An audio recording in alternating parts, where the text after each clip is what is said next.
बिस्मिल्लाहिर्रहमानिर्रहीम। अस्सलाम वालेकुम। प्यारे दोस्तों, शाबान के महीने में ये 10 दुआएं जरूर पढ़ें। नंबर 1, ला इलाहा इल्लल्लाह। नंबर 2, अल्लाहुम्मा सल्ली अला मुहम्मदिन व अला आलि मुहम्मद। नंबर 3, अल्लाहुम्मा बारिक लना फी रजब व शाबान व बल्लगना रमदान। नंबर 4, ला इलाहा इल्लल्लाहुल मलिकुल हक्कुल मुबीन। नंबर 5, सुब्हानल्लाहि व बिहम्दिही। नंबर 6, सुब्हानल्लाहिल अज़ीम। नंबर 7, अस्तगफिरुल्लाह।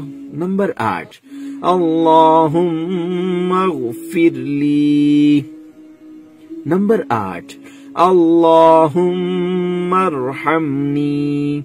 नंबर 9, रब्बना वला तुहम्मिलना मा ला ताक़त लना बिह। नंबर 10, इन्नका समीउद दुआ। प्यारे दोस्तों, शाबान के महीने में ये 10 दुआएं पढ़ना अपना मामूल बना लें। इनकी बहुत ज्यादा फजाइल व बरक़ात हैं। इनकी वजह से अल्लाह पाक का खास करम आप पर होगा।